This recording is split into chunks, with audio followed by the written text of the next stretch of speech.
Hi, my name's Brad Moggridge. I'm currently the Program Manager of the Aboriginal Water Initiative with the New South Wales Office of Water. I'm a Kamilaroi man from northwest New South Wales, and I also am a scientist by training in environmental and also hydrogeology. So I spoke today at the symposium about the cultural value of water and the Aboriginal Water Initiative, which I'm managing at the moment. Discussed the importance of water to Aboriginal people, looked at what is important for Aboriginal people and water, and the history of the water.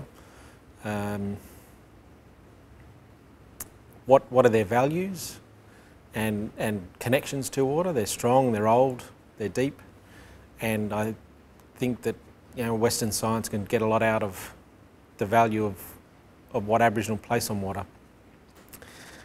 I then introduced the Aboriginal Water Initiative, which I'm currently managing, and discussed what my role is and what the aims of the project are, looking at working against 2 performance indicators on water for native title and including cultural and spiritual economic values into water sharing plans, and and explained in the program how we're going to do that through a process of building the capacity of community or informing the community, and then working with them to look at what values are important and water dependent, and then try to ensure that the New South Wales Office of Water can protect those values.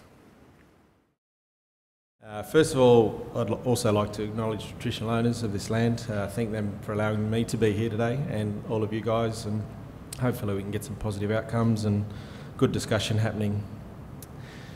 Identity is crucial for Aboriginal people. I always ask a question, and I should have a question mark, sorry, but I want you to think about who you are and where you're from, how far you can go back, how many generations. So that's Kamilaroi country is that diagram on your left. It's a fairly large nation. My grandmother there, she was born right at the top of that country. She just turned 94, so we're lucky to have her still. I suppose thinking about where you are and where you're from, like I identify as Aboriginal first. You say, well, a lot of people say, well, you don't look black, but I suppose it's, Moggridge is an Old English name. I can go back to 1032 in Suffolk. My Aboriginal side, I can probably go back 40,000 years, so that wins. It's easy. It's my argument.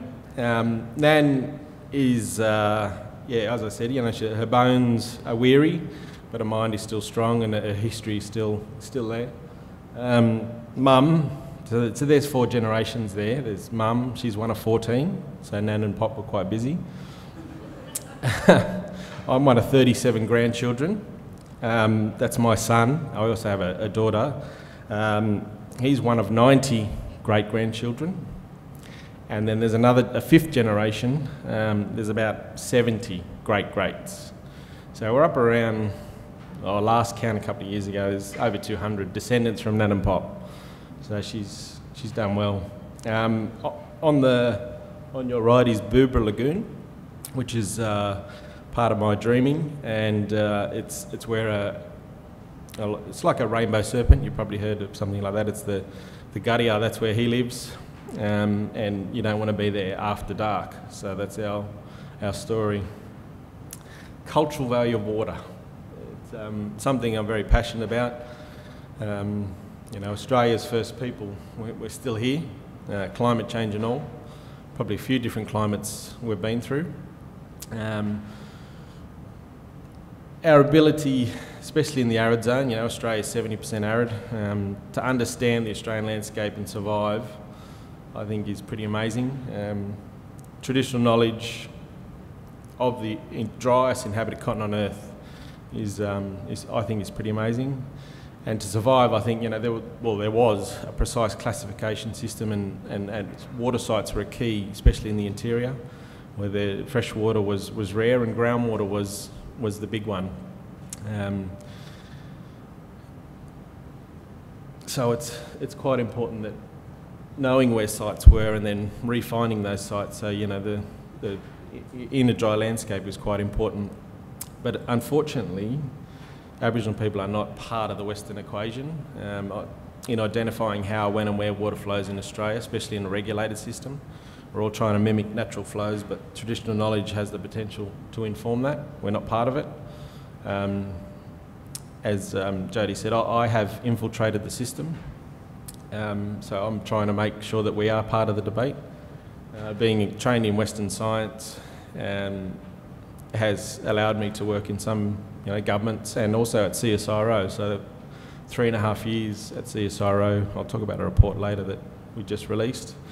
But the dilemma I had is that first question you had about, social sciences and physical sciences. And so I'm trained in physical science, but I deal with human values. And I've been told to get out of the social science space, but they're my people's values. So where do I fit?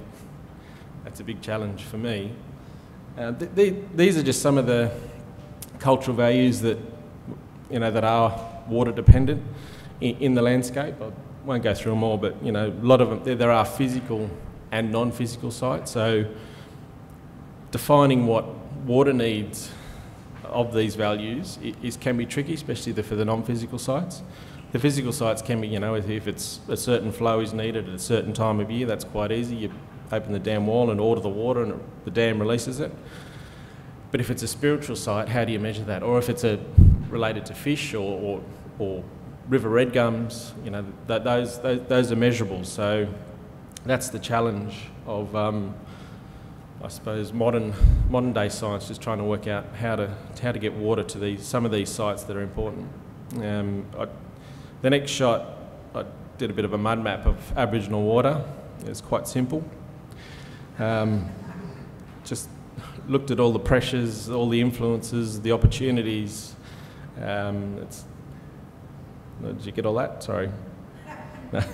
It's just something I wanted just to try and explain how complex it is. It's not about Aboriginal people just going down to catch a fish or have a swim. There's a lot more issues, and there are opportunities, but they're limited. But I suppose it is changing. The blue bubbles sort of represent the major areas, and then everything sort of interlinks with it. But there are double ups. But I purely did that for these sort of gatherings. The value of water Aboriginal people, it's sacred, it's deep and necessary survival, it's protected by traditional law and customs, and connection to country does not separate the individual aspects of the landscape. So currently we have water separated from land in non-Aboriginal society, and a lot of the old people don't understand why that happens, because without water, you don't have a healthy land. Without healthy water, you don't have a healthy people. You don't have healthy culture. So they're all interrelated, but currently we manage in the silos. Yeah.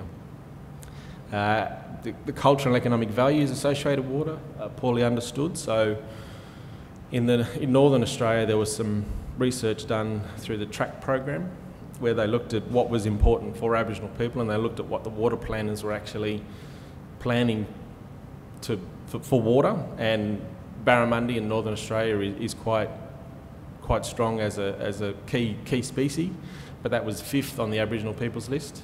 So the black bream and the long-necked turtle were the top 2, and they're quite susceptible to changes in flow. So the planners were thinking that barramundi was what we got to protect, but with the local Aboriginal people, barramundi wasn't the key species. So, and then I just put in an example there that one echidna, which is like a porcupine for our people from overseas, it may equal 3 yellowbellies, which is a freshwater, like a cod, I suppose. So this poor understanding leads to poor allocations and entitlements, and that's, I suppose, where we're at currently. Aboriginal people are critical of managers for just looking to satisfy ecological criteria, environmental watering, and a lot of them do consider that, without asking Aboriginal people, that cultural values will be considered environmental flows, but they're not. Bit of a word break. This is out on the Hay Plain sort of southwestern New South Wales. It's Aboriginal owned property, and they've actually purchased it and they're managing it currently.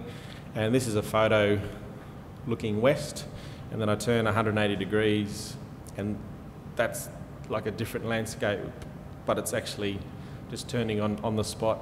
And they've created this wetland for cultural and environmental benefits. It's an indigenous protected area, so it's part of the National Reserve Estate. It's on the Murrumbidgee catchment, and they have paid $16,000 in fees to create this environment. So, and they have environmental water going past their land in the Murrumbidgee River that they can't access, but they're paying for water to generate this special place. So I suppose they talk about inequity. I suppose that's the big inequity that we see. I'm currently the program manager of the Aboriginal Water Initiative. We got lucky to get some money in tough times in government for up to 4 years to improve the engagement of Aboriginal people in water planning. And so we're fresh. June we had 4 positions. Hopefully have a few more. So our aim is to work around 2 performance indicators, and they're similar to the National Water Initiative, which our COAG, which governments have signed off on. And we're looking at providing water for native title, and then recognising spiritual, social, customary and economic values of water for Aboriginal people. So economic doesn't usually find its way into these sort of discussions. Aboriginal people want to engage in the economic aspects. Some people just want fish in the river. So it just depends. They want to look at opportunities with water, just have the same values or same rights to water as everyone else. We do it in a 2-stage process. We do a bit of a workshop and explain what is water planning. Water planning is quite complex. We produced the document, which is the cover on the left, Our Water, Our Country. It's a resource tool with a DVD, and it explains water planning. It's made for Aboriginal people to understand water planning. And I think it's a very good tool that can be downloaded off our website. But it's a great tool for communities, and it will be ever changing. And then after the workshops, we then go back and talk to the communities, talk to the knowledge holders about what values are important that are water dependent. We look at cultural values, the high priority ones, why they're important, and then we look at if there are rules in the water sharing plans, the legislative instruments that manage water, how they can meet the needs of those values, and then also hopefully around decision making around when waters are released, times, flows, volumes, even temperature is important. And as I sort of said earlier, that without this information, these values would be just lumped in with environmental assets. We have a report card, so we look at it's a pro forma that we work with the community on what they want to put in their information. It's adaptable, it's changeable. We look at the health, the threats, what information is out there, and some of the management options, and also the water requirements if the community believes that at a certain level. We can look at gauge data to see what sort of levels have been over the years. So, and if with permission, we actually take some photos and GPS coordinates. This information is collected to pretty much inform decision making. So, just another word break. I was like word breaks. On the left is the Brewarrina fish traps on the Barwon River in northwest New South Wales, about 800 or 900 k's from here, northwest. They're reported to be potentially 40,000 years old. So, they were created through a dreaming story by Ami. He's the creator in that part of the world, and he saw that there was a famine, and he got his 2 sons to actually create these fish traps for the people. And there's pens all throughout they're called pens, and when it floods, they're all covered up. But when the river starts dropping, that's when it's time the fish will start getting into the traps. On the right is Thirlmere Lakes, which is just southwest of Sydney, not too far away. It's a groundwater dependent site. It's culturally significant, and you can sort of see the sand in the bottom left, and the water level should be well above that. But currently there's longwall mining happening very close. So, I don't know, 1 + 1 equals water gone. And that was part of a report I did, and and as a report card, you'd say that's heavily threatened in the report card, and it's under stress. What we do is with the cultural information is we work with the knowledge holders, and we have an agreement that we work with them about what they agree to provide and how we use it. It goes into a database only accessed by Aboriginal staff. There's also protections around men's and women's business, so I can't look at the women's stuff. I'd be in trouble if I did. And it's ideally, and from that information, we can then generate information for the water planners to say, there's a dot in the map in this part of the world, you need to protect it with this water quantity, potentially, or you just need to put rules in around to protect that site, especially if it's groundwater. So no new works in that, in like the setbacks.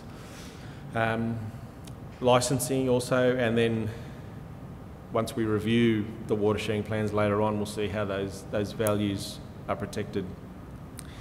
The gaps, there's still a large amount of gaps. Everyone in this space, the indigenous water space, there's a lot of gaps. Everyone keeps talking about the gaps rather than filling them.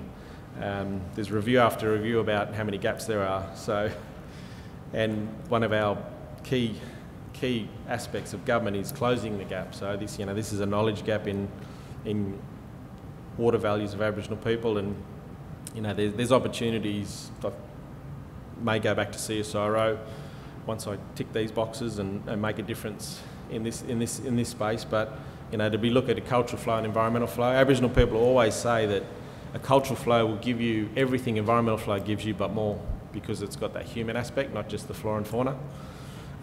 There's a severe lack of quantitative data, the uses and needs, very few collection, case-specific investigations, and also the cultural economy is important to Aboriginal people. They don't have the big reports that other sectors have, so they can't bang on the table like the miners, and no big glossy maps. And I suppose while I was at CSIRO, I tried to generate something, and we did a report with the Nyempa people out at Brewarrina, so where the fish traps were. We looked at what the values were for those people for two parts, two water dependent sites, so the fish traps in stream, and then off stream is the old Mission Billabong, which is a series of billabongs, a deep water hole where traditionally they used to go when the river was dry. And then worked with some hydrographers to actually measure what water needs these two components needed. So it was actually quantifying the cultural values. So I suppose it's a start, it's one, and hopefully it'll generate some interest and more research. Thanks. It's me at the Queanbeyan River.